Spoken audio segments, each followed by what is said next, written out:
Un jour, ils voient la lumière. Ils avaient plusieurs enfants. Et dans ces 4 enfants qu'ils ont eus là, il y a un petit garçon qui est né dedans. Et quand il est né sourd. Et pour les docteurs, il n'y avait rien à faire pour eux. Ils ont dit au père qui était là, il l'entendra jamais. Et puis il a été dans les plus grands docteurs, dans les plus grands hôpitaux de l'époque. Il a été avec son argent, son savoir-faire. Mais à ce moment-là, il n'y avait rien à faire pour lui.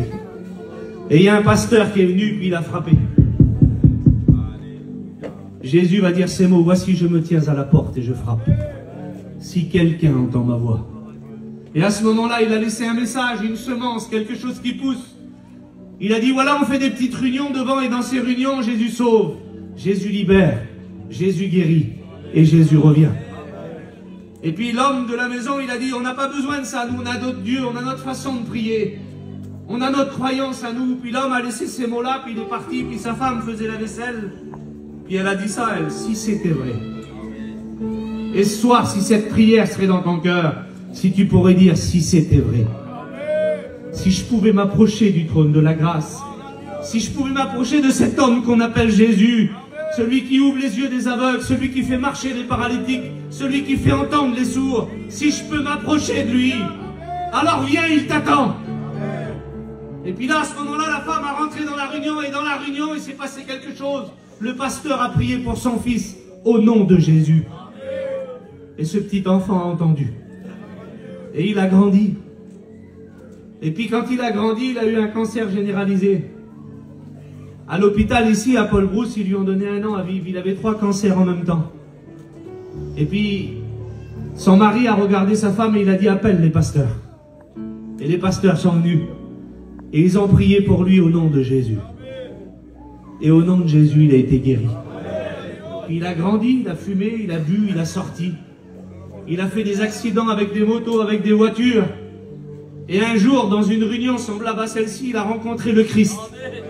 Celui qui vous a été prêché, celui qui a ouvert les yeux de cet aveugle, celui qui pénètre de loin tes pensées, celui qui est capable de donner la vie là où elle n'y est pas, celui qui est capable de ressusciter les morts. Il a rencontré ce sauveur-là et il lui a ouvert les bras.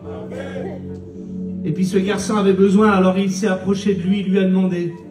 Et puis ce soir-là, il a été délivré de la cigarette, de l'alcool, de tout ce que le monde lui avait proposé. Et puis il a continué à grandir, et puis il a chanté des cantiques.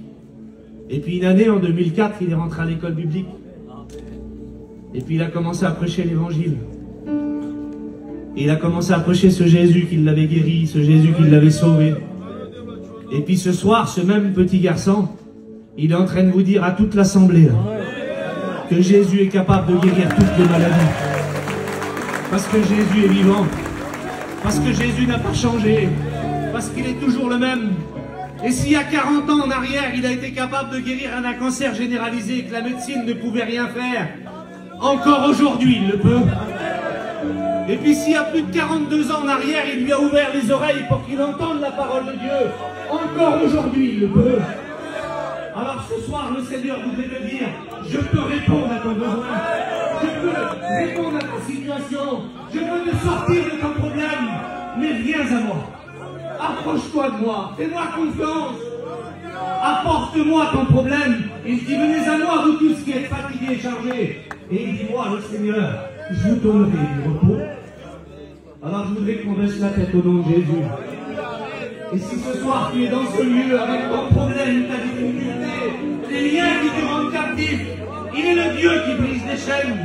Il est celui qui enlève les murs où l'homme ne peut pas